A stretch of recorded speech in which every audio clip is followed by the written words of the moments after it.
جو دیوبندیوں نے لکھی ہے قائد اعظم کا مذہب اور عقیدہ، اور ان کے لکھنے والے ہیں اس کتاب کے منشی عبد الرحمن خان، اور یہ کتاب لکھی گئی ہے 1986 میں، اپریل 1986 میں۔ اب یہاں پر رئیس احمد جعفری صاحب جو خود ایک دیوبندی عالم تھے، اب آپ یہ دیکھیں یہ دیوبندی قائد اعظم کو کافر کہتے تھے، وہ سب کچھ آئے گا۔ اب دیکھیں کہ ان کا نفاق کتنا شدید ہے کہ فرماتے ہیں قائد اعظم کے ساتھ سب سے بڑی بے انصافی یہ ہوتی چلی آ رہی ہے کہ ان پر لکھنے والوں میں سے کسی نے بھی آپ کو مومنانہ صفات، مذہبی جذبات، دینی تاثرات، اسلامی رجحانات کے آئینے میں پیش نہیں کیا، جیسے دین و مذہب سے آپ کا کوئی واسطہ ہی نہ ہو۔ حالانکہ اب یہاں پر دیکھیں کہ یہ سب وہ لوگ ہیں جو قائد اعظم کی تکفیر کرتے تھے اور ان کو بے دین کہتے تھے کم از کم، حالانکہ آپ کا ہر ارشاد، ہر بیان، ہر تقریر اسلام کے رنگ میں ڈوبی ہوئی تھی۔ بس یہ جو قائد اعظم فرماتے تھے کہ پاکستان سیکولر ہو، یہ جو قائد اعظم نے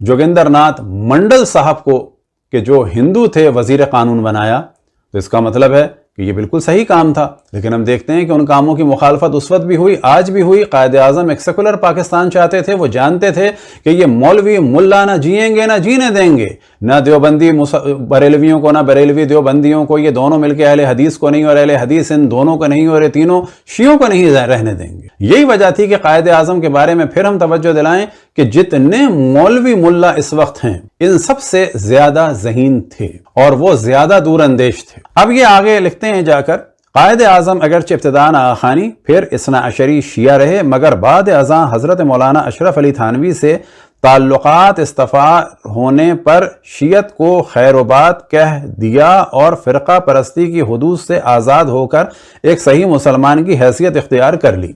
اب یہاں پر آپ دیکھیں کہ 1943 میں اشرف علی تھانوی صاحب کا انتقال ہوا، اس کے بعد تک تو آپ ان کو مسلمان نہیں مان رہے تھے، تو کیا قائد اعظم نے آپ کو بتایا تھا کہ میں اشرف علی تھانوی کے ہاتھوں مسلمان ہو چکا ہوں؟ اب آپ ان کی خیانت دیکھیں، دجالیت دیکھیں کہ کھل کر یہ اقرار نہیں کر پا رہے، تو کیا کہتے ہیں، اور فرقہ پرستی کی حدود سے آزاد ہو کر ایک صحیح مسلمان کی حیثیت اختیار کر لی۔ یہ فرقہ پرستی سے آزاد ہو کر ایک صحیح مسلمان کون ہوتا ہے ذرا بتائیے تو صحیح، پھر کیوں ان کی مخالفت کی گئی؟ بریلویوں نے بڑی کوشش کی کہ قائد اعظم کو بریلوی بنا دیا جائے۔ یہاں یہ سمجھ لینا چاہیے کہ یہ کتاب قائد اعظم کا مسلک یعنی مسلک کے نام سے یہ کتاب لکھی جا رہی ہے، جو 16 رمضان المبارک 1420 بمطابق 25 دسمبر 1999 میں لکھی گئی۔ کوئی تو وجہ ہوگی، کوئی تو فائدہ ہوگا۔ اب اگر یہ جھوٹ اور غلط طریقے سے بانی پاکستان کو اپنے مذہب اور مسلک میں ظاہر کر رہے ہیں تو حقیقت بیان کرنے میں کیا آ رہا ہے؟ آپ کے سامنے فتاوی مفتی محمود جلد نمبر 3 ہے۔ اب یہاں پر آپ دیکھ سکتے ہیں کہ اس کی پہلی اشاعت ہوئی ہے 2002 میں، اور ان کے فرزند مولانا فضل الرحمان صاحب نے جو پیش لفظ اس پہ لکھے اس میں وہ فرماتے ہیں کہ 1950 سے لے کر 75 تک کے یہ فتوے تھے کہ جن کو اس کتاب میں لکھا گیا ہے۔ کیا فرماتے ہیں علماء دین اس مسئلے میں کہ زید نے ایک شیعہ اثنا عشری کا جنازہ پڑھایا اور اس بارے میں حضرت مولانا شبیر احمد عثمانی کا فعل بطور دلیل پیش کرتا ہے کہ حضرت مولانا نے محمد علی جناح بانی پاکستان کا جنازہ پڑھایا تھا جو ایک شیعہ تھا۔ جس شخص کا زید کہتا ہے کہ میں نے جنازہ پڑھایا، اس کا اور مسٹر جناح کا ایک عقیدہ ہے، تو اگر جناح کے جنازے پڑھانے سے حضرت مولانا پر کوئی جرم از روئے شرع وارد نہیں ہوتا تو میرے پر بھی کوئی جرم نہیں۔ یہ ہے سوال مفتی محمود صاحب سے، اور وہ جواب دیتے ہیں ان کا جنازہ پڑھانا جائز نہیں، پیش امام مذکور دینی غیرت سے محروم ہے، ایسے اشخاص کی امامت جائز نہیں، اسے معزول کر دینا چاہیے۔ اور پھر مولانا شبیر احمد عثمانی کے بارے میں فرماتے ہیں حضرت مولانا شبیر احمد صاحب مرحوم کے فعل سے استدلال صحیح نہیں، وہ اپنے فعل کے خود ذمہ دار ہیں، ان کا فعل شرعی حجت نہیں۔ اب اسی کتاب یعنی فتاوی مفتی محمود میں جو موضوع ڈسکس ہوا کہ مولانا شبیر احمد عثمانی صاحب نے قائد اعظم محمد علی جناح رضوان اللہ تعالی علیہ کی نماز جنازہ پڑھائی، اس کو ڈسکس کر رہے ہیں آج کے مشہور دیوبندی عالم دین منظور مینگل صاحب، اور قائد اعظم کو اس میں مخاطب کر رہے ہیں کالو حجام کے، اور یہاں سے اندازہ لگایا جا سکتا ہے کہ علماء دیوبند کتنے مخالف تھے پاکستان کے، اور کتنے مخالف ہیں پاکستان کے، اور کتنے مخالف تھے قائد اعظم کے، اور آج بھی کتنے مخالف ہیں کہ ان کی نماز جنازہ کے موضوع کو ڈسکس کر رہے ہیں اور ان کو کالو حجام کہہ رہے ہیں۔ سماعت فرمائیں اور دیکھیں ان کا یہ کلپ۔ مفتی محمود رحمۃ اللہ علیہ سے پوچھا گیا کہ رافضیہ کے بارے میں آپ کیا کہتے ہیں، جا کر کے فتاوی محمود اور وہ ڈائجسٹ میں دیکھ لو، رافضی کے بارے میں آپ کیا کہتے ہیں۔ مفتی محمود رحمۃ اللہ علیہ فرماتے ہیں کہ وہ کافر ہے۔ کہا کہ جو پھر مولانا شبیر احمد عثمانی نے علیہ مال وفی معافی کادو حجام کا جنازہ کیوں پڑھا، آپ لوگ سمجھے نہیں، کیا سمجھے؟ کہتے ہیں کہ اگر یہ ہے کہ رافضی وہ کافر ہے تو پھر کادو حجام کا جنازہ مولانا شبیر احمد عثمانی نے کیوں پڑھا؟ تو مفتی محمود رحمۃ اللہ نے بڑا پیارا جواب دیا، فرمایا کہ مولانا شبیر احمد عثمانی اپنے عمل کا جواب خود خدا کو دے گا، مجھے جواب دینے کی ضرورت نہیں ہے۔ اب ایک کتاب ہے آپ کے سامنے جو ترجمہ ہے جناح آف پاکستان کا، اور اس کتاب کے لکھنے والے ہیں اسٹینلے والپرٹ، اس کا صفحہ نمبر ہے 36 آپ کے سامنے، اور یہاں پر بہت واضح لکھا ہے انہوں نے آغا خان کی 7 امام صلی اللہ علیہ وسلم کے معجزات کا انکار ہے، لیکن اپنے آدمی کو کچھ بنانا ہو تو جھوٹے معجزات بنا لو۔ ان کی بابت جواہر لال نہرو کا ایک خط شائع ہو گیا کہ حسین احمد کو اتنے روپے دے چکا ہوں، یعنی ادھر سے جواہر لال نہرو سے بھی لے رہے تھے، اب وہ اور مانگتے ہیں۔ جواہر لال نہرو کہہ رہے ہیں کہ وہ اور مانگتے ہیں۔ نہرو نے ان کے نام کے ساتھ نہ مولانا لکھا، نہ جناب اور نہ صاحب۔ اس سے نتیجہ نکلتا ہے کہ وہ ایسے علماء کو کس نظر سے دیکھتے تھے۔ بیچارے اقبال کے مقابلے میں امامے والوں کی صفیں آمادہ بے پیکار ہو گئیں۔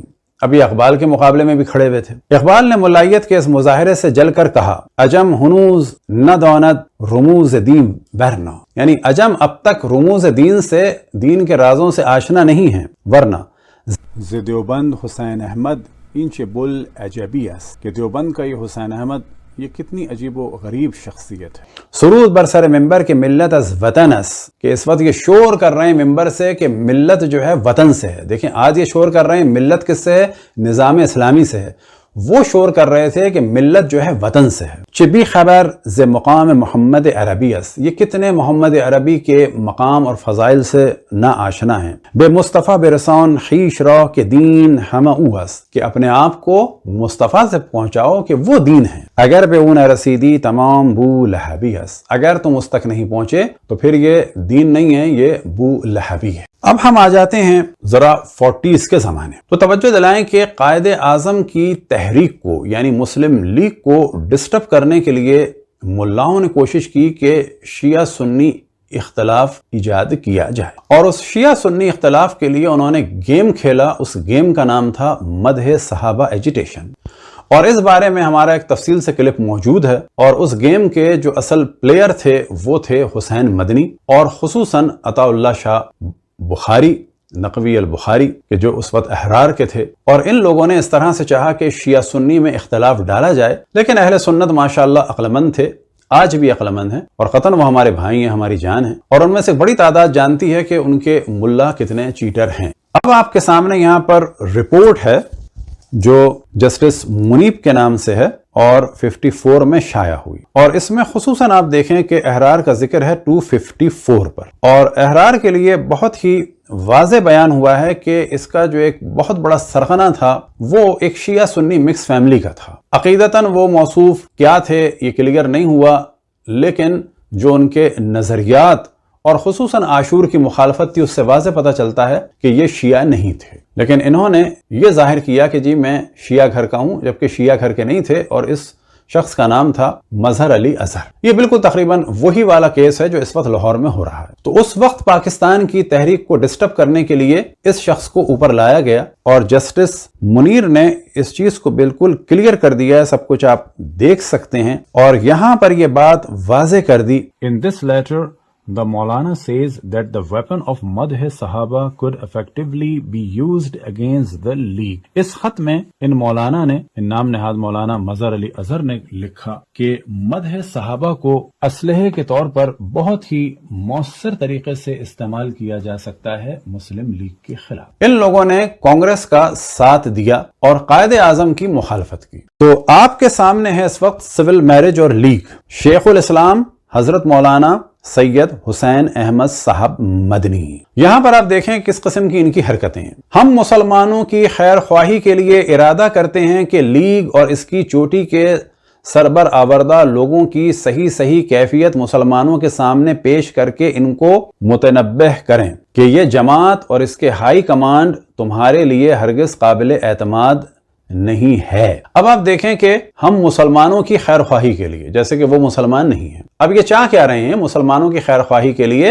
نہرو اور گاندھی یا بالفاظ دیگر کانگریس کو سپورٹ کیا جائے، کیونکہ کانگریس نے ان کو مال دیا، وہ بعد میں آئے گا۔ قائد اعظم سے بھی مال مانگا، انہوں نے دیا نہیں۔ تو اب یہ مسلمانوں کو آگاہ کر رہے ہیں لیگ کے بارے میں اور ان کے بڑے افراد کے بارے میں۔ اب آگاہ کرنے کے لیے آپ دیکھیں کتنی خباثت کا کام کیا ہے کہ سول میرج کے قانون کو لے کے آئے ہیں، تاکہ یہ بتائیں کہ سول میرج ہوتی تھی اس زمانے میں کس صورت میں کہ مذہب کو چھوڑ دیا جاتا تھا۔ یعنی یہ بتانا چاہ رہے ہیں کہ سول میرج کرنے کے لیے قائد اعظم نے مذہب کو چھوڑا تھا اور دین سے نکل گئے تھے، اور رتی جنا نے بھی دین کو چھوڑ دیا تھا۔ بڑی شدید تہمت، جبکہ کہا جا سکتا ہے کہ سول میرج ایک قانونی میرج تھی، جیسے کہ آج دنیا بھر میں ہوتی ہے، اور اس کے بعد آج بھی کورٹ میں بعد میں شرعی نکاح ہوتا ہے۔ پورے یورپ اور امریکہ میں اگر کوئی سول میرج کرتا ہے تو وہاں پر باقاعدہ وہ لوگ بلا بھی لیتے ہیں کسی بھی اپنے پریسٹ کو کہ ہم چاہتے ہیں کہ ہماری ایک اپنی مذہبی شادی بھی ہو، اور اگر کوئی مسلمان ہوتا ہے تو وہ سول میرج کا سرٹیفکیٹ لے کر قانونی مشکلات سے بچ جاتا ہے اور بعد میں جاتا ہے کسی بھی مسجد میں اور وہاں پر نکاح کر لیتا ہے، یا اگر کوئی ہندو ہوتے ہیں تو وہ اپنے پنڈت کے پاس، یا سکھ ہیں تو وہ اپنے گردوارے میں چلے جاتے ہیں۔ پہلا نمبر لیگ اور سول میرج ہے، جس میں لیگ کی مذہب اسلام اور قرآن سے دشمنی کو صاف طور پر دکھایا گیا ہے۔ تو یہاں پر آپ دیکھیں کہ یہ پوری مسلم لیگ کو اسلام اور قرآن کا دشمن ثابت کر رہے ہیں۔ تو اسلام اور قرآن کا دشمن کیا ہوتا ہے؟ کافر۔ یہ کون کر رہے تھے؟ حسین مدنی۔ کیوں کر رہے تھے؟ کیونکہ وہ کانگریس میں تھے، کانگریس والوں نے کام دیا تھا اور کہا تھا کہ جناح کو نقصان پہنچاؤ۔ اب جناح کو نقصان پہنچانے کے لیے ان کے پاس کیا تھا؟ مدح صحابہ کا فتنہ، اور ساتھ میں یہ اس قسم کی تہمتیں۔ اگلے ہی صفحے میں دوبارہ آپ دیکھیں، بے شک یہ شادی اسلامی اصول کے خلاف تھی۔ وہ تم ہوتے کون ہو اسلامی اصول کے خلاف تھی؟ یہ کھلی ہوئی بات ہے کہ یہ شادی قانوناً بغیر تمام مذاہب سے تبری، یعنی تمام مذاہب سے علیحدگی کا اعلان اور اس کے اقرار کے نہیں ہو سکتی۔ یعنی عجیب و غریب جاہلانہ بات کہ سول میرج ہو ہی نہیں سکتی جب تک آپ تمام مذاہب کا انکار نہ کر دیں۔ کیا پاگل پن کی بات ہے! یہ قانونی شادی ہے، یہ بتانے کے لیے کہ لڑکی اغوا نہیں ہوئی ہے، یہ بتانے کے لیے کہ زبردستی نہیں ہوئی ہے، بعد میں ایک مذہبی شادی ہو گئی۔ جن ملاؤں کے عقل و شعور کا یہ عالم ہو، یہ ایک نظام اسلامی بنائیں گے۔ اب اس کے بعد کہتے ہیں، جواب میں بہت کچھ زور لگایا گیا ہے، مگر باوجود ہر قسم کی کوششوں کے وہ اس میں ناکام رہا کہ شادی کے وقت میں یا اس کے پہلے خاتون مذکور کا اسلام ثابت کر سکیں۔ اب یہ کون خاتون مذکور ہیں؟ قائد اعظم کی زوجہ جو 1929 میں انتقال کر گئی ہیں، مسلمان قبرستان میں دفن ہیں۔ یہ ایک جاہل شخص، یہ سمجھ لیں یہ دیندار ہیں، یہ کم از کم 14 سال یا 12 سال کے بعد اس خاتون کی حرمت کو پامال کر رہا ہے، یعنی اس کے اسلام کا بھی انکار کر رہا ہے، اور جو رابطہ برقرار ہوا جنسی اعتبار سے قائد اعظم کا ان کے ساتھ، اس کو جو ہے وہ نکاح ماننے کو تیار نہیں، جبکہ وہ مسلمان ہو چکی، جبکہ وہ دنیا سے جا چکی ہیں اور اسلامی قبرستان میں دفن ہے۔ یہاں سے آپ سمجھیں ان کی مینٹلٹی کیا ہے۔ یہ ایسے پریشر ڈیولپ کرتے ہیں، یہ سمجھ لینا چاہیے عمران خان صاحب کو بھی، یہی سمجھ لینا چاہیے تھا لیاقت علی صاحب کو بھی، کہ وہ رانا لیاقت علی صاحبہ کی وجہ سے بعض دفعہ ان ملاؤں کے ہاتھوں بلیک میل ہوتے تھے۔ اب یہ بتاتے چلیں کہ رانا لیاقت علی صاحبہ کہ اللہ ان کے درجات بلند فرمائے، وہ عیسائی سے مسلمان ہوئی تھی، اور عیسائی ہونے سے پہلے ان کا خاندان جو ہے وہ برہمن ہندو تھا، لیکن لیاقت علی پر بڑا پریشر ڈالا گیا، اور یہ ان کا طریقہ ہے مولوی ملاؤں کا کہ بیویوں کے ذریعے سے یا ماضی کے ذریعے سے بلیک میل کرتے ہیں۔ اور آپ کے سامنے کتاب ہے تجانب اہل سنہ، اور یہ کتاب لکھی گئی ہے 1361 میں، اور یہ 1361 بنتے ہیں 1942, اور یہ بریلوی لکھنے والے ہیں، کیونکہ بریلوی عام طور پہ کہتے ہیں دیوبندیوں کو آپ پاکستان کے مخالف تھے نا، یہ بھی مخالف۔ اب یہ دوبارہ چھپی ہے 2007 میں۔ تو پہلے آپ کے سامنے اس کا پرانا عکس ہے، اور پرانے عکس میں آپ دیکھیں جو ہرے سے ہائی لائٹ ہے، بے حکم شریعت مسٹر جینا کے کافر مرتد ہونے کے لیے اس کا اثنا عشری رافضی ہونا ہی بس ہے، یعنی قائد اعظم کو شیعہ اثنا عشری ہونے کی بنیاد پر کافر کہا جا رہا ہے۔ کب کہا جا رہا ہے؟ یہ کتاب چھپی ہے 1942 میں۔ تو 1942 میں بریلوی حضرات کی خدمت میں عرض کریں کہ اس وقت تک تو یہ آپ کے نزدیک کافر ہی تھے۔ اب تفصیل سے آپ کے سامنے نیا ایڈیشن پیش کرتے ہیں کہ تجانب اہل سنہ ان اہل الفتنہ، اور یہ اصل جو چھاپ ہے وہی 1361 کی ہے، لیکن دوبارہ اس کو چھاپا گیا ہے 2007 میں، اور انڈیا میں یہ کثرت سے چھپ رہی ہے۔ اور ان کتابوں کو چھاپنے کی جو ایک وجہ ہے وہ کیا ہے کہ اگر آپ دیکھیں منافقت کے پاکستان میں جناح کو مسلمان ثابت کر کے فائدے اٹھانے کی کوشش کی جا رہی ہے، اور انڈیا میں ان کتابوں کو چھاپا جا رہا ہے تاکہ وہاں پر حکومت کو اور ایجنسیوں کو بتایا جائے کہ ہم پاکستان کو جناح کے ساتھ نہیں ہیں۔ صفحہ نمبر 169 میں آپ دیکھیں سوال کیا ہے، مسلم لیگ کیا چاہتی ہے؟ جواب، نام نہاد مولاناؤں کے اقتدار کا خاتمہ کر دینا اس کا مقصد ہے۔ سوال، مسلم لیگ کے نزدیک نام نہاد مولانا کون لوگ ہیں؟ جواب، نام نہاد مولانا وہی علماء ہیں جو 1350 برس پیشتر کے دین و مذہب کی اشاعت کر رہے ہیں۔ مسلم لیگ کے نزدیک وہی لوگ نام نہاد مولانا اور وہی لوگ علماء سو ہیں، یعنی پبلک کو بھڑکا رہے ہیں کہ جو 1300 سال سے اسلام کا دفاع کر رہے ہیں مسلم لیگ ان کے خلاف ہے۔ اب یہ کہ مسلم لیگ جن علماء کو نام نہاد مولانا اور علماء سو کہتی ہے، جب لیگ کو اقتدار حاصل ہو جائے گا تو ان کے ساتھ کیا برتاؤ کرے گی؟ جواب، ان سب علماء کو پھانسی کے تختے پہ لٹکا دے گی، جیسا کہ ترکی اور ایران میں کیا گیا۔ یہ دیکھیں پبلک کو بھڑکایا جا رہا ہے قائد اعظم کے خلاف۔ اب یہاں پر دیکھیں جو لوگ مسٹر جینا صاحب کو قائد اعظم مانتے ہیں ان کو اپنی عورتوں کے ساتھ کیا برتاؤ کرنا چاہیے؟ وہی اوچھی حرکتیں کہ جو حسین مدنی کی تھیں، وہی اوچھی حرکتیں آج ملاؤں کی ہیں۔ جواب، ان سب کو چاہیے کہ لیگ کے جلسوں میں اپنی عورتوں کو بھی ساتھ لے جایا کریں تاکہ لیگ کی تقریبوں، لیگ کے جلسوں میں عوام بے حد دلچسپی لیا کریں۔ لیگ کے قائد اعظم صاحب کا یہی حکم ہے۔ یعنی کیا کہہ رہے ہیں؟ قائد اعظم کا حکم ہے کہ اپنی عورتوں کو لایا کرو تاکہ اس کے ذریعے سے لوگوں کو اٹریکٹ کریں اور لوگوں کی تفریح کا سامان مہیا ہو۔ یہ تہمتیں لگائی گئیں قائد اعظم پر۔ لیگ کے نزدیک احکام شریعت کی پابندی اور دینداری کا کیا حکم ہے؟ جواب، لیگ کے نزدیک احکام شریعت کی پابندی کوئی چیز نہیں ہے۔ کس طرح سے تہمتیں لگائی جا رہی ہیں قائد اعظم پر؟ سنی مسلمان بھائیوں، یہ ہیں لیگ کے خیالات۔ یہ کس سے مخاطب ہیں؟ سنی مسلمان بھائیوں سے۔ اب کیا کہہ رہے ہیں کہ تم اہل سنت کے رکن بنو۔ اب یہ اپنی کوئی ایک جماعت بنانا چاہ رہے ہیں تو چاہتے تھے کہ ان کے رکن بن جائیں۔ اب یہ جو ہم نے ریڈ سے ہائی لائٹ کیا ہے 172، تو یہاں پر یہ چیز بہت واضح ہم اس کو بیان کر دیں کہ لیگ کے اکثر لیڈران عام طور پر علل اعلان کفریات بکتے پھرتے ہیں اور ضروریات دینیا کے انکار کرنے میں انہیں کوئی باک نہیں۔ لیگ کے مسلم لیگ کے ارکان کفریات بکتے پھرتے ہیں، یہ علماء اہل بریلوی کے مطابق۔ اب اس کے بعد کہتے ہیں ملاحظہ ہو دونوں مذکورہ کتابیں جن کے مطالعے سے ان کے گمراہ بد مذہب ہونا واضح اور روشن ہے۔ مسٹر جناح کے بارے میں کیا کہتے ہیں؟ مسٹر محمد علی جینا، جس کو لیگ اپنا قائد اعظم اور قائد ملت اسلامیہ کہتے ہیں، وہ مذہباً اثنا عشری رافضی خوجہ ہے۔ اب کیا کہتے ہیں اس کے بعد؟ بے حکم شریعت مسٹر جینا کا کافر مرتد ہونے کے لیے اس کا اثنا عشری رافضی ہونا ہی بس ہے کہ وہ اثنا عشری رافضی ہے۔ اس کفری عبارت میں مسٹر جناح نے ہر کافر و مسلم، ہر لا مذہب و بے دین کے ساتھ محبت رکھنا مسلمانوں پر قرآنی فرض بتایا ہے۔ قائد اعظم نے جو کہا کہ سب مل کے جھل کے رہیں، ایک دوسرے کا احترام کریں، تو اب یہ قائد اعظم پر تہمت لگا رہے ہیں کہ وہ یہ کہہ رہے تھے کہ قرآن میں ایسا ہے، اور کہا جا رہا ہے کہ ان کے نزدیک مسلمان و کافر میں فرق نہیں ہے، جبکہ قائد اعظم نے کیا کہا کہ مسلمان و کافر دین کی بنیاد پر ایک دوسرے سے اختلاف نہ کریں کہ جو جان جانے کا خطرہ بنے۔ اب یہ سارے اسکینز آپ کے سامنے ہیں، پیج نمبر 175 ہے۔ اب اس کے بعد مسٹر جینا نے ہر مذہب و ملت کے کافروں اور مشرکوں کے ساتھ محبت اور رواداری کو مسلمانوں پر فرض اور اسی کو خلافت الہیہ کا مقتضا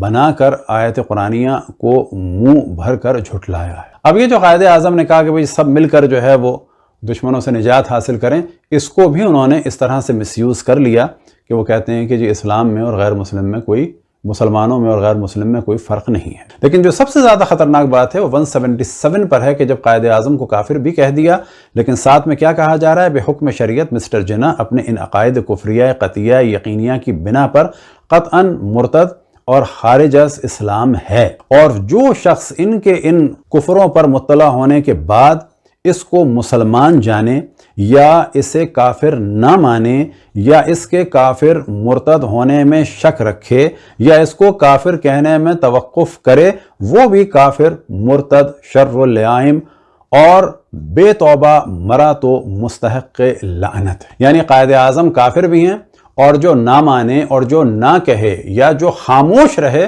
کہہ رہے ہیں وہ بھی کافر اور مرتد ہے. یہ سب کچھ کب ہو رہا تھا؟ 42 کے زمانے میں. اس زمانے میں سلسلہ چل رہا تھا کس کا؟ کہ جو ہم نے پہلے عرض کیا مدح صحابہ ایجیٹیشن کے نام سے پورے انڈیا میں خصوصاً لکھنؤ میں فساد کیے جا رہے تھے اور عزاداری امام حسین کو ڈسٹرب کیا جا رہا تھا. بالکل ویسے ہی جیسے آج کہا جاتا ہے عشرہ فاروق حسین، اس زمانے میں موضوع اٹھایا تھا مدح صحابہ عاشور کے دن. اب ہم ڈسکس کرتے ہیں کہ انہی تہمتوں کا اور یہ جو حرکتیں ہو رہی تھیں ملاؤں کی جانب سے اس کا نتیجہ یہ ہوا کہ قائد اعظم پر حملہ ہوا. اچھا، اس حملے کی وجہ کیا ہے؟ اب آپ کے سامنے دوبارہ جناح آف پاکستان ہے اور اس کا صفحہ نمبر ہے 224. اب یہ جو ظاہر تکفیر کے سلسلے ہوئے تو نتیجہ کیا ہوا کہ جولائی 26 کو ایک نوجوان مسلم کے جو خاکسار لاہور کا تھا رفیق صابر مزنگوی، اس نے قائد اعظم کو قتل کرنا چاہا. اور کیوں قتل کرنا چاہا؟ تو اسی وجہ سے کہ قائد اعظم کو بالکل وہ دین کے خلاف سمجھتا تھا، لہٰذا وہ ملنے آیا. قائد اعظم سیکرٹری نے کہا کہ اس وقت مصروف ہیں. اس دوران قائد اعظم اچانک آ گئے. اس نے فوراً جو ہے ملنے کے بہانے قائد اعظم پر حملہ کیا، انہیں گھوسا مارا، زمین پہ گرا دیا اور چاقو نکالا. اور چاقو نکالنے کے بعد قائد اعظم کا ہاتھ بھی کٹا اور ان کے ٹھوڑی کے پاس بھی جو ہے کٹ لگا. بعد میں اور لوگوں نے بھی اس پر حملہ کیا اور قائد اعظم کو بچایا. پھر اس کے بعد پولیس آئی اور اس شخص کو گرفتار کر لیا گیا. وہ کہتا ہے کہ میں 35 سے 39 تک مسلم لیگ میں تھا. اچھا، بعد میں یہ خلاف ہو گیا. تو کیوں خلاف ہو گیا؟ تو اس کی وجہ کیا بتائی؟ کیونکہ یہ اسلام کے لیے کام نہیں کر رہے، یہ وہی اور یہ صرف باتیں کر رہے ہیں. تو یہ نتیجہ تھا کس چیز کا؟ کہ جو قائد اعظم کی تکفیر کی جا رہی تھی. The league was not doing anything for the Muslim or for humanity except talking. اب اس سے پوچھا جائے کہ اس کے بدلے اگر کوئی کام نہ کر رہا ہو تو اسے قتل کرو گے. یہ سب کچھ وہی سلسلہ تھا. اب گو کہ اس نے اپنے آپ کو ظاہر کیا خاکسار میں سے، جبکہ خاکسار میں سے نہیں تھا، یہ انہی ملاؤں کے انفلوئنس کی وجہ سے آیا تھا، کیونکہ عام طور پہ یہ قتل کا کام ملاؤں ہی کے ذمے ہوتا ہے. اب آپ کے سامنے کتاب ہے Pakistan as a political idea, Faisal Devji کی، اور یہ آکسفورڈ کے ایک ٹیچر ہیں، اور وہ صفحہ نمبر 217 میں ایک واقعہ نقل کرتے ہیں جس سے پتہ چلے گا یہ ملا کس قسم کے تھے اور کتنے دشمن تھے مسلم لیگ کے اور کس کس طریقے سے فتنہ کرنا چاہتے تھے. اب یہ بتا چکے کہ مدح صحابہ ایجیٹیشن کے جو مین کھلاڑی تھے حسین مدنی، عبدالشکور لکھنوی، مظہر علی اظہر کہ جو شیعہ سنی مکس گھرانے کے تھے اور اپنے آپ کو وہ شیعہ ظاہر کر کے فتنہ بازی کرتے تھے، اور اسی طرح سے کفایت اللہ دیوبندی، اور انہی میں ایک تھے مولوی ظفر الملک دیوبندی. اب معاملہ یہ ہوا کہ 1944 21 رمضان کے دن ملاقات کرنا چاہی گاندھی صاحب نے قائد اعظم محمد علی جناح سے. اب کیونکہ اس دن روز شہادت تھا مولا امیر المؤمنین علیہ السلام کا، تو قائد اعظم نے اس دن میٹنگ سے معذرت کر لی. اب معاملہ ہے قائد اعظم کا اور گاندھی صاحب کا. اب یہ ان دو کے درمیان کا معاملہ ہے. تیسرے آدمی کو کیا فکر ہے؟ بھئی ایک آدمی غم منا رہا ہے یا خوشی منا رہا ہے یا کسی بھی دین کا ہے یا کسی بھی مذہب کا ہے، آپ کا کیا پرابلم ہے؟ آپ کون ہوتے ہیں دوسرے شہر سے کہنے والے کہ آپ نے اس دن ملاقات کیوں نہیں کی؟ تو ظفر الملک نے یہ فتنہ کرنے کے لیے کہ دوبارہ کسی طریقے سے جو ہے وہ شیعہ سنی پرابلم کریٹ کیا جائے، تو قائد اعظم پر ایک اعتراض کیا کہ آپ نے کیوں اس دن ملاقات نہیں کی، اور پھر اس میں اعتراض کیا Muslim have nothing to do with the 21st Ramzan. This is a purely Shia function. Islam does not permit the morning day. ظفر الملک صاحب نے شیعہ سنی اختلافات کو بھڑکانے کے لیے ایک موضوع اٹھایا کہ 21 رمضان کا اسلام سے کوئی تعلق نہیں ہے، یہ خالصتاً ایک شیعہ تہوار ہے اور اسلام میں سوگ کی کوئی گنجائش نہیں ہے. اس پر قائد اعظم محمد علی جناح رحمۃ اللہ علیہ نے جواب دیا It is not a question at all of Shia belief. اس کا تعلق صرف شیعہ عقائد سے نہیں ہے. حضرت علی was the fourth caliph. حضرت علی چوتھے خلیفہ بھی تھے. I know as a matter of fact that a 21st day of Ramzan is observed by a large body of Muslims. میں یہ جانتا ہوں کہ بہت بڑی تعداد مسلمانوں کی 21 رمضان کو مناتی ہے irrespective of the question of Shia or Sunni belief, اور اس میں کوئی شیعہ سنی کے درمیان اختلاف نہیں ہے. And I am really surprised that you should have taken up the attitude you have shown in your letter. اور مجھے بہت زیادہ تعجب ہوا ہے کہ جو رویہ آپ نے اپنے خط میں ظاہر کیا ہے. تو یہاں سے پتا چلا کہ یہ بیٹھے دوسری جگہ ہیں, دو افراد آپس میں میٹنگ کریں نہ کریں, کینسل کریں, 1 دن بعد رکھیں, 10 دن بعد رکھیں, آپ ہیں کون؟ لیکن اصل میں پتا چلا کہ نہیں ہیں, فتنہ گر ہیں, اور یہ بتانا چاہتے ہیں, پھر پبلک کو بتانا چاہتے ہیں کہ بھئی یہ شیعہ ہیں, اور شیعہ جو ہیں اسلام سے خارج ہیں. کسی نہ کسی طرح سے ان کو انگریز کی یا بالفاظ دیگر کانگریس والوں کی یا جہاں سے بھی اس زمانے میں ان کو مال مل رہا تھا ان کی خدمت کرنی ہے, لیکن کسی بھی طرح سے پاکستان بننے نہیں دینا ہے. بالکل ویسے ہی جیسے آج ان سب کے شاگرد اور ان کی اولاد پاکستان کے وجود کے خلاف ہیں. باب ہے کفایت المفتی اور جلد نمبر ہے 9 اور صفحہ نمبر ہے 395 کہ آپ کے سامنے پیش کریں. مسٹر جناح کا شیعہ فرقے سے ہونا یقینی ہے. سوال: مسٹر محمد علی جناح فرقہ شیعہ سے ہیں, وہ مسلمان ہیں یا نہیں؟ یہ ہے پہلا سوال. اور جواب دے رہے ہیں یہ مولانا کفایت اللہ صاحب: مجھے مجملاً اس قدر معلوم ہے کہ مسٹر محمد علی جناح شیعہ ہیں اور شیعہ اسلامی فرقوں میں شامل ہیں. یعنی مسٹر محمد علی جناح شیعہ ہیں اور شیعہ مسلمان ہیں. ان کا فرقہ شیعہ سے ہونا بھی یقینی ہے, یہ بھی یقینی ہے کہ فرقہ شیعہ سے ہیں. پھر اس کے بعد کہتے ہیں, سوال کرنے والے نے سوال کیا کہ مسٹر جناح ایک شیعہ قبیلے کے آدمی ہیں. یہ سوال کب ہو رہا ہے؟ 45 میں. جواب: مسٹر جناح ایک شیعہ قبیلے کے آدمی ہیں. یہ جواب میں تائیدن کہہ رہے ہیں. اور پھر اس کے بعد طبقہ انگریز خواہ مثلا محمد علی جناح یا سراوا خان جو صورتاً اور سیرتاً غیر مذہبی ہیں, مذہب اسلام اور اہل سنت اور اہل مذہب سے مستغنی ہیں. تب آپ دیکھیں کہ کیا کہہ رہے ہیں یہاں پر کہ مسٹر جناح سیرت اور صورت میں بالکل جو ہے وہ غیر مذہبی ہیں, مذہب اسلام اور اہل سنت اور اہل مذہب سے مستغنی ہیں, یعنی اسلام سے اور اہل سنت سے مستغنی ہیں. اب یہاں پر ایک طرح کا انہوں نے اٹیک کیا ہے کہ شیعہ تو ہیں لیکن نہ اہل اسلام ہیں نہ اہل سنت ہیں, یعنی گول مول باتیں. اب یہاں پر جواب نمبر 554 میں یہ موضوع دوبارہ آتا ہے تو کہتے ہیں موجودہ پوزیشن اس کی مسلمانوں کی نظر میں اسلامی اصول کے خلاف ہے, اس لیے اس کی شرکت بجائے مفید ہونے کے اسلام کے لیے مضر ہے. اسلام کا درد رکھنے والے اس میں شریک نہیں ہو سکتے. کس کی پوزیشن؟ مسلم لیگ کے بارے میں کہہ رہے ہیں اس کی موجودہ پوزیشن کیا ہے؟ اسلامی اصول کے خلاف ہے.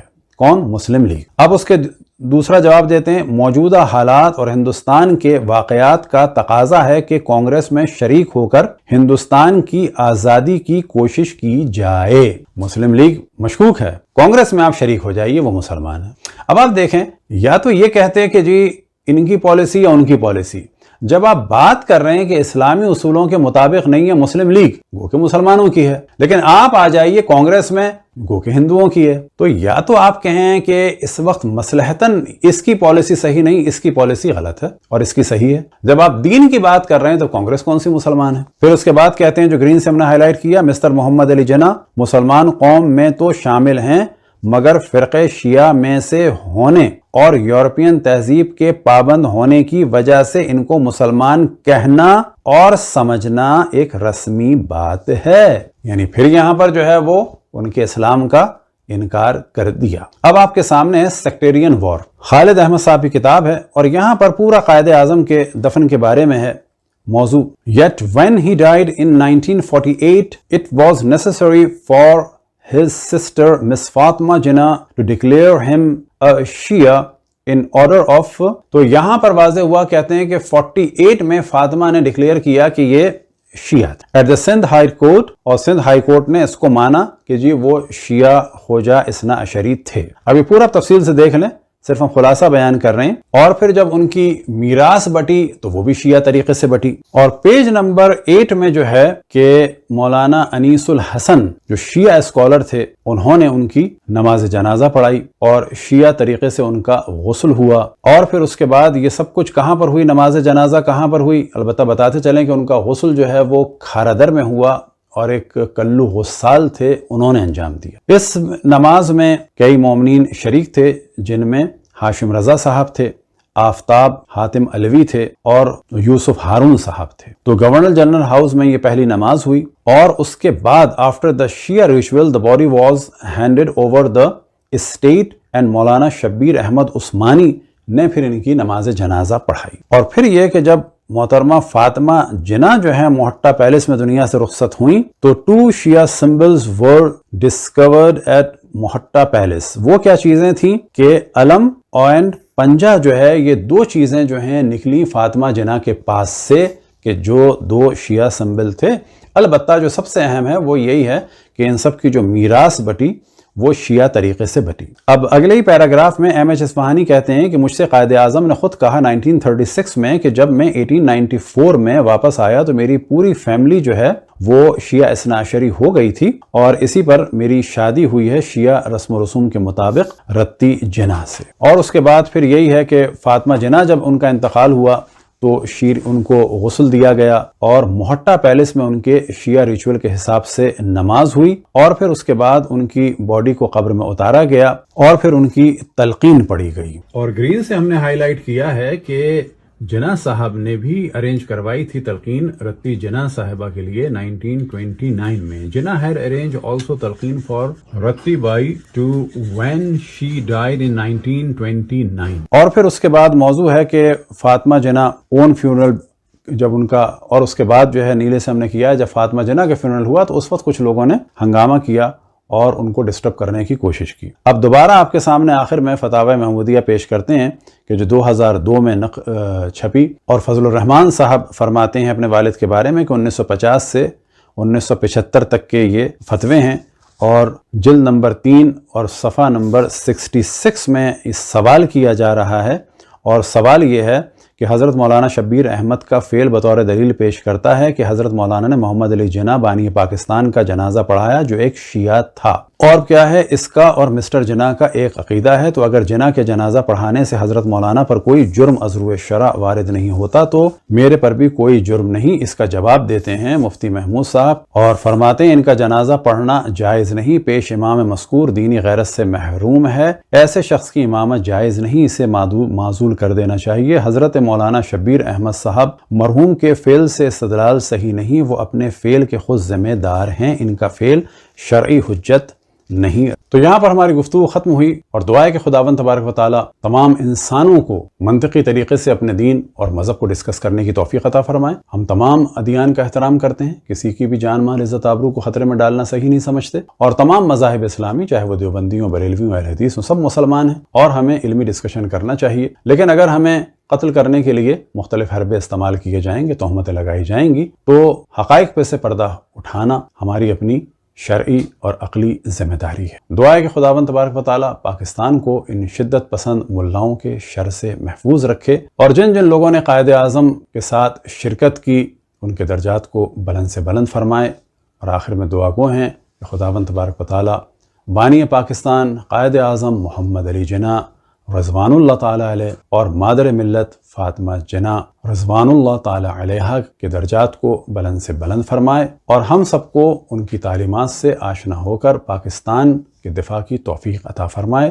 وصلی اللہ علی محمد وآلہ الطاہرین۔ اماموں کو ماننے والی خوجہ برادری سے بلوغت کے مرحلے میں ترک تعلق کر لیا اور 12 اماموں کے پیروکار اثنا عشری فرقے میں شامل ہو گئے جو کسی زندہ امام کے قائل ہیں۔ 12 امام۔ اب آپ کے سامنے ہے کتاب جناح آف پاکستان اسٹینلے والپورٹ کا انگلش ورژن کہ جو 1984 میں آکسفورڈ یونیورسٹی پریس سے پرنٹ ہوا، اور صفحہ نمبر 18 پر یہ بات بہت واضح ہے۔ He left the Aga Khan سونر خوجہ کمیونٹی، اور اس کے بعد کیا کیا کہ اثنا عشری سیکٹ آف دا 12 خوجہ، اس کو انہوں نے ایکسپٹ کر لیا۔ اب آپ کے سامنے کتاب ہے جناح انڈیا پارٹیشن انڈیپینڈنس، یہ ہے جسونت سنگھ صاحب کی کتاب، اور اس کتاب کے صفحہ نمبر 70 میں بہت واضح انہوں نے لکھا دا خوجاز It is recognized or convert from the Hindu lahana بعد میں کیا ہوا؟ جنا belong to the اثنا عشری sect of the شیعہ خوجہ مسلم، اور یہ شیعہ خوجہ مسلم تھے، یہ بات بہت ہی واضح ہے۔ پیدائشی اعتبار سے آغاخانی تھے اور بعد میں انہوں نے اپنے آپ کو 12 امامی ڈکلیئر کیا، اور آج جتنے بھی خوجہ شیعہ ہیں یہ وہی ہیں جو پہلے آغاخانی تھے، یعنی اسماعیلیوں میں آغاخانی، اور بعد میں انہوں نے اثنا عشریت کو قبول کیا۔ اب یہاں پر گفتگو ہوتی ہے ان کے شادی کے مرحلے کے بارے میں۔ تو رتی جنا سے جب ان کی شادی ہوئی تو یہ ایک آپ کے سامنے BBC کا مقالہ ہے، لیکن اسے ہم بعد میں بھی ڈسکس کریں گے، فقط ایک سپورٹنگ ڈاکومنٹ کے طور پر ڈسکس کر رہے ہیں۔ یہ نکاح مولانا حسن نجفی نے اثنا عشری عقائد کے مطابق پڑھایا۔ بعد میں اس کو آپ پورا تفصیل سے پڑھ سکتے ہیں، اور اس کے بعد یہ ہے کہ یہ کہاں پر پڑھایا گیا تو 2 جگہوں کا ڈسکشن ہے۔ دوسری روایت کے مطابق یہ نکاح بمبئی کے مجتہد مولانا حسن نجفی صاحب نے پرنس اسٹریٹ پر واقع اپنے مکان میں پڑھایا۔ خالی جگہ کے بارے میں ڈسکشن ہے۔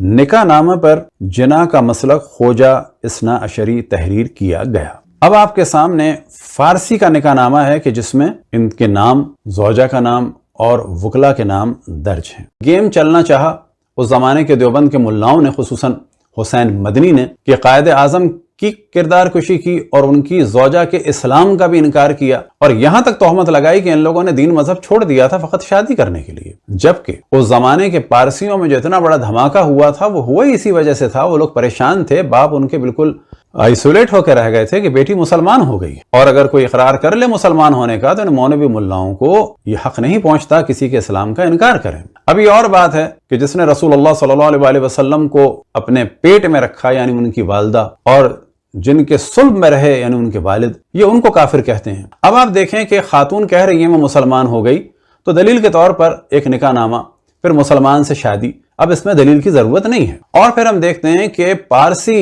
ایک ٹاور آف سائلنس کہا جاتا ہے کہ جنہیں پارسی کہتے ہیں دخمہ، وہاں پر لاشوں کو رکھتے ہیں، لیکن ان کو دفنایا گیا۔ اور کہاں پر دفنایا گیا؟ کہ بمبئی میں یہ ایک شیعہ قبرستان ہے کہ جو خوجہ شیعہ پیرائی اثنا عشری جماعت کے انڈر میں ہے، اور اس کا نام ہے آرام باغ، اور ان کی قبر آج تک وہاں پر ہے۔ اب کتبے میں آپ دیکھیں تو واضح لکھا ہوا ہے رتن بھائی محمد علی جناح، born 20 فروری 1900، died 20 فروری 1929۔ اب اس زمانے تک تو قائد اعظم کی زوجہ بھی اسی قبرستان میں دفن ہوئی کہ جو شیعوں کا قبرستان ہے۔ کے سامنے کتاب ہے MH اصفہانی صاحب کی، قائد اعظم جناح ایز آئی نو ہم، اور صفحہ نمبر ہے 20، اور یہاں پر انہوں نے ایک موضوع ڈسکس کیا کہ ایک دفعہ یہ 2 افراد ملنے آئے، مفتی کفایت اللہ اور کون؟ حسین مدنی، اور آنے کے بعد انہوں نے کہا ہم آپ کا ساتھ دے سکتے ہیں اور فی الحال آپ ہمیں 50,000 روپے دیں،